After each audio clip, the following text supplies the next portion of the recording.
कार्यक्रम में हमारे साथ मौजूद हैं वीरेंद्र जी। सवर्ण पॉलिटिक्स किस तरफ जा रही है, क्योंकि यूजीसी नियमावली का जो आंदोलन था उसने राजनीति के कई चेहरे उत्तर प्रदेश में जातियों के चेहरे दिखा दिए। ब्रजेश जी, इस रेगुलेशन से अब भाजपा को कोई नुकसान नहीं होगा। देखिए, ये सवर्ण जो है वो बीजेपी का बहुत दिनों से वोटर है और जब तक आदमी का कोई व्यक्तिगत नुकसान नहीं होता है तब तक आदमी उसको याद नहीं रखता है। अब सुप्रीम कोर्ट ने इस रेगुलेशन पर रोक लगा दी बिल पर, तो अब कुछ दिन में लोग भूल जाएंगे इसको। जिसका व्यक्तिगत नुकसान होता है वो रखाता है कि अब की आना तो बताऊंगा। तो इसलिए बीजेपी इसलिए मुतमईन हो जाए कि उसको इस रेगुलेशन से बहुत नुकसान होने वाला अब नहीं है।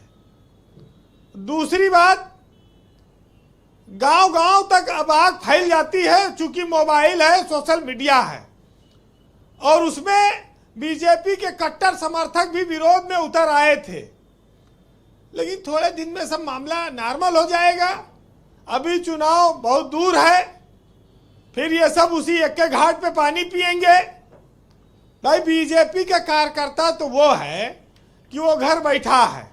अगर नेता उसका पहुंचा, कोई बीजेपी को कहा कि भाई देखो इज्जत रखो और निकलो, बस उतने पूछे वो अपना पैसा लगा के, अपना संसाधन लगा के निकल पड़ते हैं।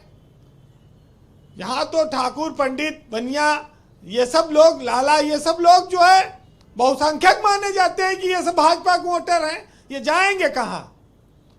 तो ये जो बिल है, अब इस बिल को लेकर बहुत ज्यादा हो हल्ला नहीं है। अब ये मामला खत्म माना जाए। चुनाव आयोग ने इस पर पानी डाल दिया। आप सुप्रीम कोर्ट ने इस पर पानी डाल दिया। आप कह सकते हैं कि जो आग लगी थी वो ठंडी हो गई। देखिए, दो लोग ये मानते हैं कि 2027 के चुनाव की डगर कठिन है, उनको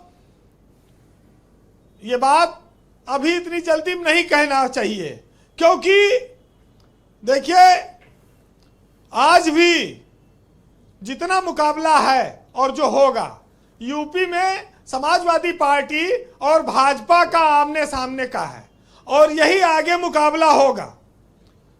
20% मुसलमान एक तरफा चला जाए समाजवादी पार्टी के पास, सवर्ण 20-22% एक तरफा चला जाए भाजपा के पास, तो लड़ाई बराबर की रही। जो 60% बचता है उसमें वही निर्णय करता है, उसमें तय करता है, उसमें ओबीसी, एससी, एसटी ये सब लोग हैं। ये तय करेंगे कि सरकार किसकी बनेगी और उसी हिसाब से ये लोग अपना गोटी बिझाते हैं। लेकिन अगर सवर्ण 20% में घट जाएगा बीजेपी से, तो बीजेपी को नुकसान तो होगा ही। अभी बहुत टाइम है, वो मैनेज कर लेंगे। रही बात ओबीसी की और एससी की, तो लोकसभा चुनाव की जो भरपाई है वो अभी बीजेपी कर पाई है कि नहीं, ये तो नहीं कहा जा सकता। लेकिन जी, बीजेपी ये जानती है कि सवर्ण मतदाता विकल्पहीन है, वो कहीं नहीं भाग सकता है। ना वो कांग्रेस के साथ जाएगा, ना समाजवादी पार्टी बहुत वोट दे रहा है, और ना मायावती के साथ जा रहा है। तो आप ये कहना चाहते हो कि सवर्ण समाज जिस तरह से बीजेपी को सपोर्ट देता आया है वो देता रहेगा, करेक्ट? बिल्कुल देता रहेगा, और ये सब भूल जाइए 4 दिन में। अच्छा, कोई लागे नहीं ऊपर उनके। ये तो बड़ा गाली गलौज कर रहे थे, आगोग लगाए ले रहे थे, तो बड़ा हंगामा मचाया। ये देखिए, ये सब बुलबुला था, फूट गया। जब किसी को कोई व्यक्तिगत नुकसान नहीं होगा तो आदमी कोई रखाएगा नहीं, कोई दिल में नहीं, भूल जाते। तो वृहद हिंदू एकता फिर से बनी रहेगी? बिल्कुल बनी रहेगी। अब ये देखिए, विराट हिंदू एकता वो तो आखिरी में आ ही जाता है, उसमें क्या है भाई। कितने लोग ऐसे हैं जो कल समाजवादी हैं, फिर योगीवादी हो जाते हैं, फिर सिद्धांतवादी हो जाते हैं, फिर सही समय पहचान करने के चक्कर में लग जाते हैं। तो क्या फिर ये सवर्ण समाज फिर से राष्ट्र निर्माण के वृहद हिंदू विराट एकता के काम में लग जाएगा? अब लगी जाएगा। देखिए ये तो अपना पैसा लगा के राजनीति, बीजेपी से कोई पैसा थोड़ी मांगता है सवर्ण समाज। अच्छा। और बीजेपी का कोई संसाधन लेता है, बस खाली उसको पूछा जाए, इसलिए वो अपना परेशान रहता है, मुंह फुलाए रहता है। अब पूछने और के चक्कर जैसे में पिटाई हो गई, इस कारण चिल्ला रहा है। बस अब फिर से सुना पुचकार लिया गया है जी, सुना फिर से पुचकार लिया गया है।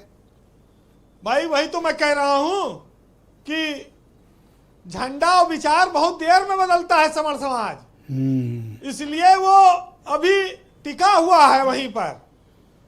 लोकसभा चुनाव में बीजेपी को नुकसान हुआ, ये बात सही है, लेकिन अभी यूसीसी ने जो हल्ला मचवाया था वो हल्ला रोकने में कामयाब रहे और इसका उनको फायदा हुआ है, तो अब वो आगे इसको संभाल ले जाएंगे। वैसे जी कंक्लूड करें जी।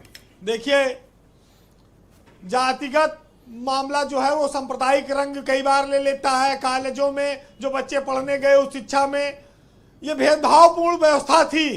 कुछ लोग कहे कि दिग्विजय सिंह की अध्यक्षता में कमेटी बनी थी, उन्होंने ऐसा कर दिया, लेकिन एक कुमार विश्वास का ट्वीट आया था, आपको याद है? अभागा। हाँ, उसके एवज में एक और आ गया है। क्या? कि पहले उसका जवाब आया है। अच्छा। कि चाहे तिल लो या ताड़ लो राजा, और राई लो या पहाड़ लो राजा, मैं अभागा सवर्ण हूं, मेरा रोया रोया उखाड़ लो राजा। अब इसका जवाब तो क्या है? जवाब आया कि चाहे तिल लो या ताड़ लो तुम, हमें तो सदियों से छांटा गया, और तुम्हें जो आज चुभ गई सुई भर, हमें पीढ़ियों भाला भोंका गया। जी बहुत शुक्रिया वीरेंद्र जी, आपका बहुत धन्यवाद हमारे साथ जुड़ने के लिए और दोनों पक्ष को राजनीतिक रूप से प्रस्तुत करने के लिए बहुत धन्यवाद। तो बहनों भाइयों, दूसरा चरण इस